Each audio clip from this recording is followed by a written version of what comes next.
Je commence. Alina, bonjour. Bonjour.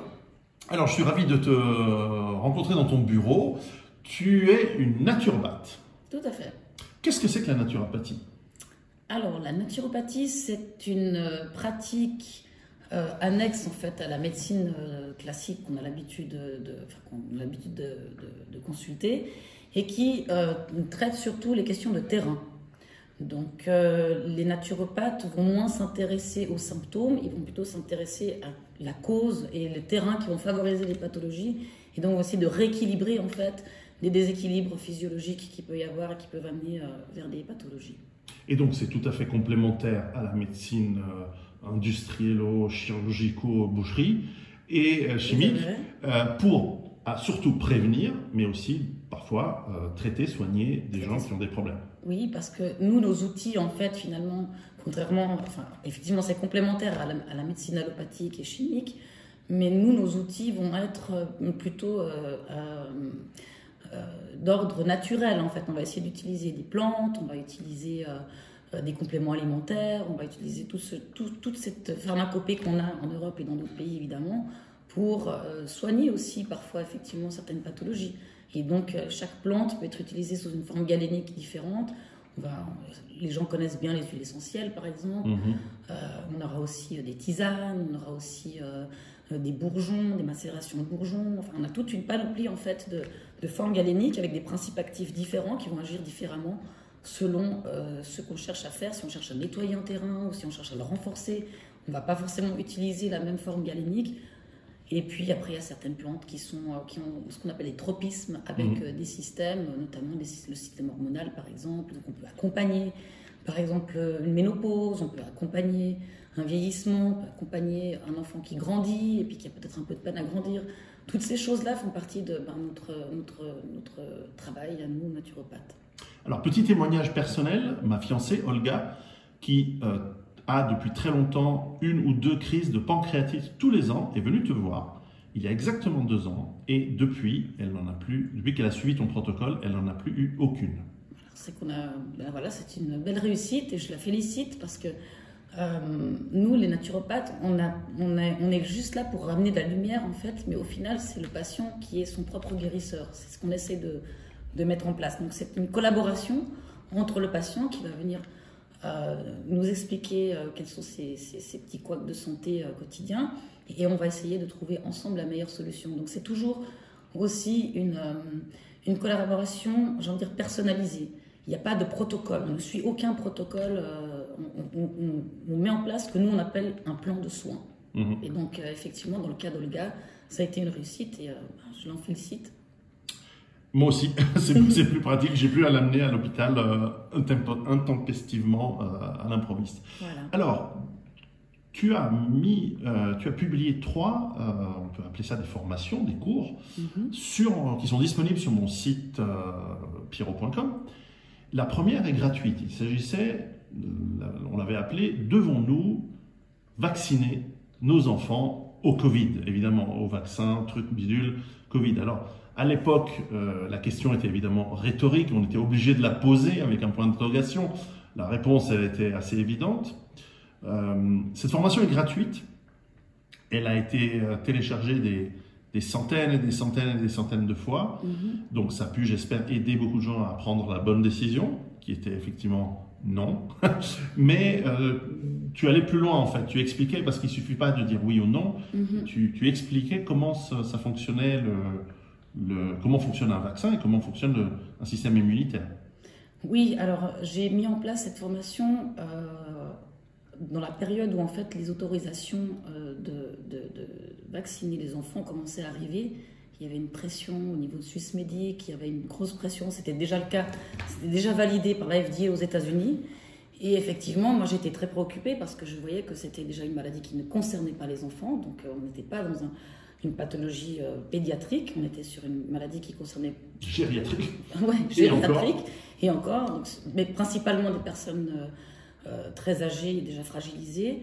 Et donc j'avais envie d'informer au maximum les gens, c'est-à-dire de leur donner les bases, le simple de qu'est-ce que c'est un système immunitaire chez un enfant, quelle est la différence entre un enfant et un adulte, voire une personne âgée, pourquoi cette maladie finalement ne touchait pas les enfants. Et puis essayer de mettre en évidence de l'autre côté aussi le risque que pouvaient prendre ces enfants en acceptant de se faire injecter un produit encore expérimental. Donc je veux dire, il faut poser les choses telles qu'elles étaient, telles qu'elles le sont encore aujourd'hui.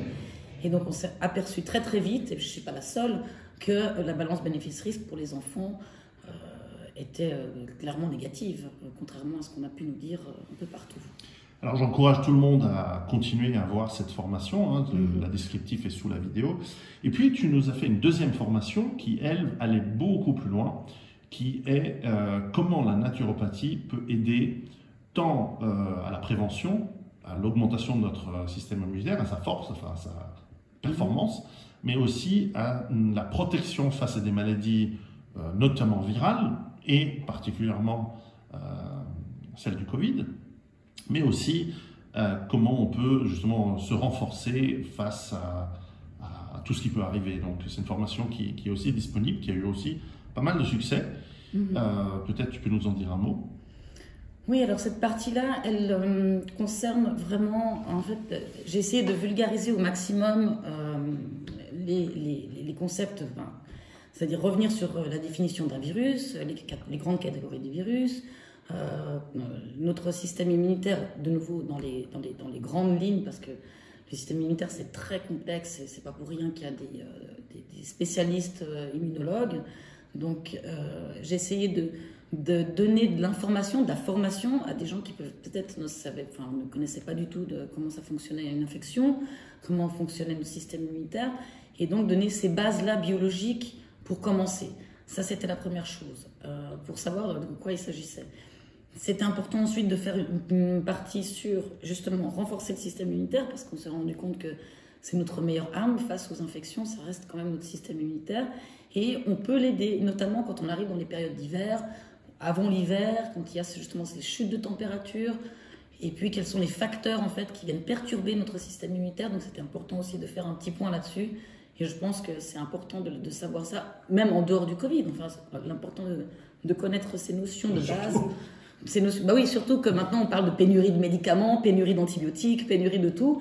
Donc je pense que... Et là, les plantes, encore une fois, nous proposent une solution qui n'est pas inintéressante du tout, au contraire, qui est malheureusement, je pense, sous-exploitée et qu'on doit pouvoir mettre en avant aujourd'hui, parce qu'on a des solutions naturelles contre les infections, même contre des infections moyennement graves. Moi, j'ai soigné des conjonctivites sans antibiotiques chimiques, par exemple, ou des choses comme ça, ou des cystites, des personnes qui viennent avec des choses récurrentes, qui sont dans une chronicité, etc. Donc là, il y a vraiment un travail de terrain à faire. On peut aussi travailler sur le côté symptomatique avec justement des anti-infectieux à large spectre naturel, de nouveau ciblés par rapport à la personne. Il n'y a pas de protocole standardisé, on fait au cas par cas. Et donc, pour comprendre, c'était important aussi de donner les informations de comment fonctionne notre système immunitaire, comment on peut le soutenir, le rendre plus fort, et surtout éviter tous les facteurs qui l'affaiblissent. Ça, c'était important aussi. Voilà. Et là, nous sommes donc début avril 2023, et tu publies, toujours sur le site, une sorte de, pour aller plus loin, une formation toujours sur le renforcement de notre système immunitaire, et particulièrement sur parce qu'on doit parler des vaccins au pluriel maintenant, qui sont avec beaucoup de guillemets sur le mot vaccin, tout à fait. Mais avec cette technologie ARN qui est en train d'être poussée de plus en plus par des gens très puissants, des gens très riches, mais aussi par des organisations supranationales, et qui, peut-être lors d'une prochaine pandémie, vont de nouveau nous être proposées ou nous être forcées. Donc c'est une formation très importante pour nous préparer à faire face à l'éventuelle obligation, ou si on avait déjà été vacciné par ces technologies, et que nous avons des problèmes ou des incidents, des effets secondaires, et que nous voulions un petit peu nous détoxifier. Donc tu nous proposes ça. Alors c'est une formation Oui, elle est un peu plus étoffée, cette formation. Elle rentre un peu plus dans le détail, elle va un peu plus loin. Elle fait aussi une mise à jour un petit peu de tout ce qui est connu, parce que comme c'est une nouvelle technologie et comme c'est aussi un nouveau virus, au fur et à mesure que le temps passe, on apprend des choses. Donc moi, je reste toujours alerte à toutes les nouvelles études qui peuvent sortir. Alors, ça prend du temps aussi, donc c'est pour ça que c'est important de faire ces mises à jour, d'aller lire les études, d'aller les synthétiser, d'essayer justement de les rendre entendables, je ne sais pas si on peut dire ça comme ça, de les rendre disponibles au plus large public possible, parce que c'est très complexe, c'est très... Honnêtement, c'est chiant de lire une étude scientifique, c'est pas un roman de Balzac. Donc, je fais le travail justement de lire tout ça, de relever ce qui est pertinent, ce qui est important, pour aller de nouveau dans un peu plus de détails au niveau du fonctionnement, notamment de cet ARN synthétique qu'on injecte aux gens, voir qu'est-ce que ça devient dans le corps. Et je fais un zoom effectivement un petit peu sur ces effets indésirables, parce qu'il y en a beaucoup, malheureusement. Et puis, il y a certains effets indésirables dont on a bien maintenant déterminé les mécanismes biologiques. Donc, j'ai repris l'exemple des thromboses. Évidemment, on manque encore de recul et d'études sur d'autres effets, comme par exemple les myocardites, les péricardites. On manque d'études sur les effets sur les cycles menstruels des femmes. Mais on observe des phénomènes. Et je crois que là, maintenant, il n'y a plus de tabou, quoi. J'entends, c'est acté. Les gens, tout le monde connaît autour de soi quelqu'un qui a fait un effet indésirable. Donc, une fois qu'on a posé ça, qu'est-ce qu'on fait aussi? C'est ça la question, c'est qu'est-ce qu'on fait de nouveau pour nettoyer, pour essayer de...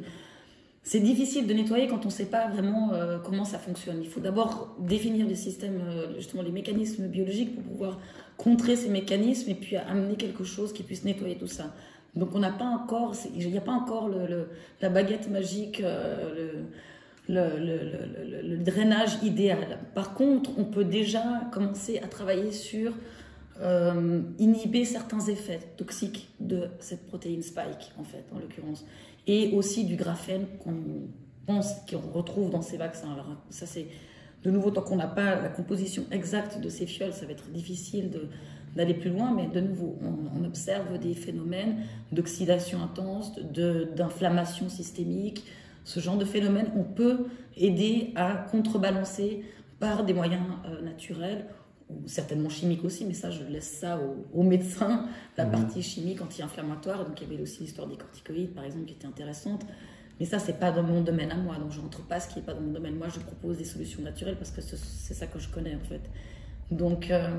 Et puis aussi, pour ceux qui ont toujours peur de cette infection, il y a aussi des solutions de nouveau pour se protéger contre le Covid. Mais maintenant, on se rend compte que le Covid, il peut être induit par le SARS-CoV-2 qui circule, quand il circule, mais il peut aussi être induit par le vaccin. Voilà. Donc en fait, mais ça, c'est un phénomène qu'on connaît sur tous les vaccins, celui de la polio par exemple. Ça avait fait aussi beaucoup de bruit à l'époque quand c'était le vaccin qui induisait la maladie. Donc c'est tout l'effet inverse de ce qu'on recherche quand on vaccine des gens. Et puis donc on s'aperçoit qu'il y a des gens qui chopent un Covid juste après leur injection ou quelques temps après leur injection. Donc de nouveau, comment traiter, comment se protéger, comment aller de l'avant avec ça, c'est important d'aller plus loin.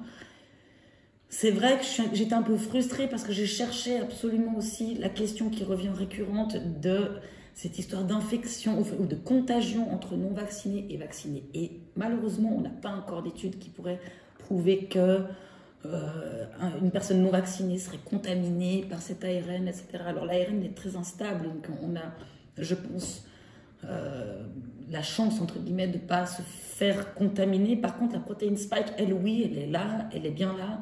Elle est dans on sait maintenant qu'elle se retrouve dans le lait maternel, par exemple. Donc on peut imaginer qu'elle est dans tous les fluides corporels, biologiques, le sperme, la salive, la transpiration, les larmes. Donc effectivement, quand on est en contact avec une personne qui a été injectée, peut-être garder une certaine distance juste après l'injection par mesure de précaution, c'est une bonne chose.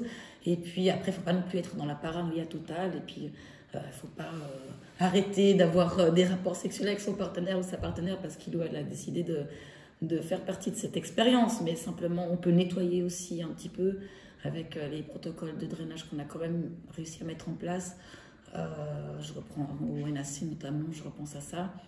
Mais voilà, je crois que le corps est assez intelligent pour drainer lui-même, pour éliminer ce qui est du non-soi. Cette protéine spike, elle est du non-soi, donc le corps va l'éliminer. Donc autant, moi je partirais plus sur l'idée booster le corps pour qu'il s'auto-nettoie. Et pour ça, on sait faire. Ça, on a tous les outils pour le faire, pour aider nos émonctoires, notamment le foie, et éventuellement la peau, donc aller transpirer, faire du sport, etc. Les émonctoires aussi au niveau pulmonaire. Donc tout ça, c'est des outils qu'on a à disposition pour aider les gens à se détoxifier de manière naturelle, mais c'est valable pour la protéine spike, c'est valable pour tous les autres toxiques qui nous entourent et qu'on ingère malheureusement tous les jours à petite dose. Voilà. On peut proposer à ceux et celles qui auront souscrit à cette formation que régulièrement, peut-être une fois chaque trimestre ou plusieurs fois par année, si tu as le temps, de faire une mise à jour où tu nous parles peut-être un petit quart d'heure et on va ajouter cette mise à jour dans le contenu et qui sera donc toujours accessible à tous ceux qui en ont souscrit, où tu pourrais nous dire, voilà, maintenant on a la certitude qu'il y a tel et tel effet, telle et telle chose à l'intérieur, et voici comment on peut ajouter ou accélérer un petit peu le nettoyage. Oui. Ça, c'est intéressant. Ce que je trouve intéressant, c'est aussi peut-être de récolter les questions des personnes pour voir quelles sont les préoccupations aussi des gens, en fait. Et puis répondre, si c'est possible, aux questions. Ça, c'est aussi Alors, pour terminer, moi, je tiens à dire que, justement, la naturopathie, c'est une approche scientifique, c'est une approche complètement... qui n'est pas une approche farfelue. C'est une approche qui se base sur des expériences, sur...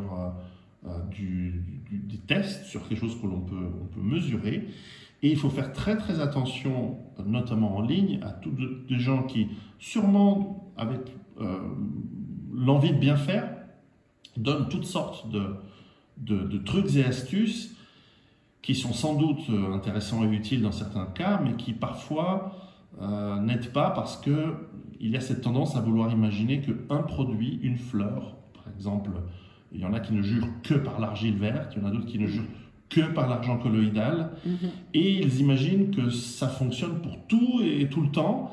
Par exemple, j'imagine mal, et je sais que l'argile verte, j'en utilise quand j'ai des problèmes intestinaux, par exemple, ou quand on a un problème dans le tube digestif, c'est vrai que ça permet d'absorber énormément de trucs qui ne sont pas être là et les éliminer. De la même manière que l'argent colloïdal est clairement un antibactérien puissant, mais on le bien dosé. Oui, peut-être. Et puis aussi, je suppose qu'en buvant un verre d'eau avec de l'argile, ça ne va pas nettoyer votre sang parce que ça va rentrer dans le tube digestif, ça ne va pas rentrer forcément dans votre foie, dans votre cerveau, dans le poumon. Donc il faut savoir l'utiliser à bon escient, avec les bons dosages. Donc on ne va pas juste se dire prenez de l'argile verte, point, c'est tout. Non, il faut se méfier effectivement des solutions simplistes et des raccourcis, et puis des universalismes, si j'ose dire. Je pense que l'avantage de la naturopathie, c'est qu'on va prendre 1h30, 2 heures, quand on est en première consultation avec un patient, on va prendre 1h30 et 2 heures pour faire une anamnèse complète.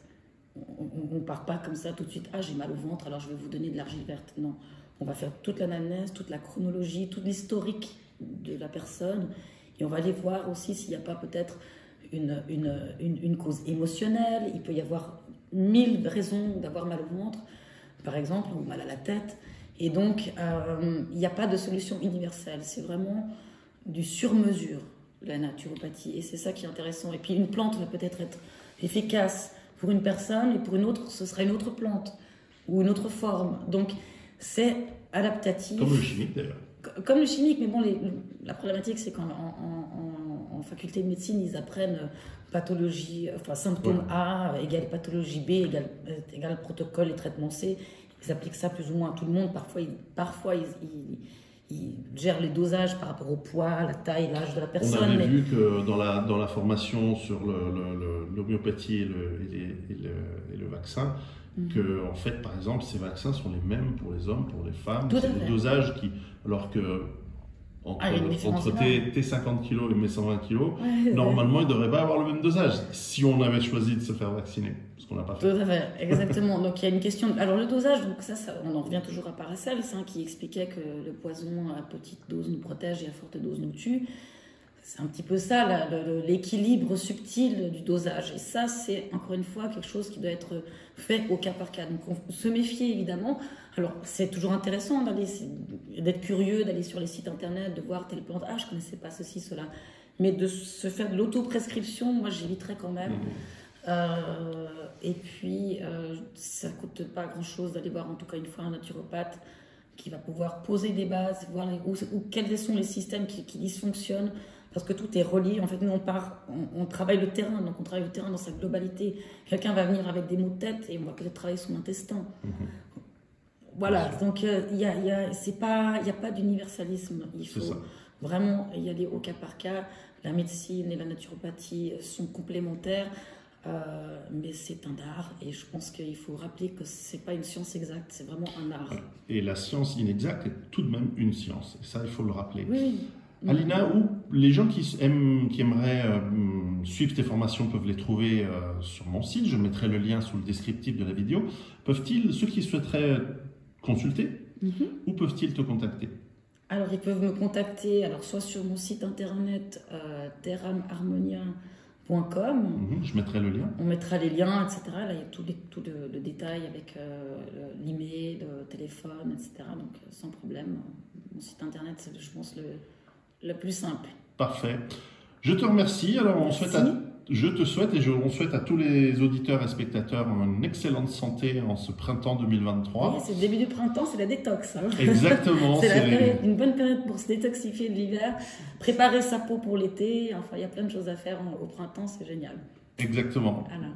À très bientôt et merci. À bientôt, merci.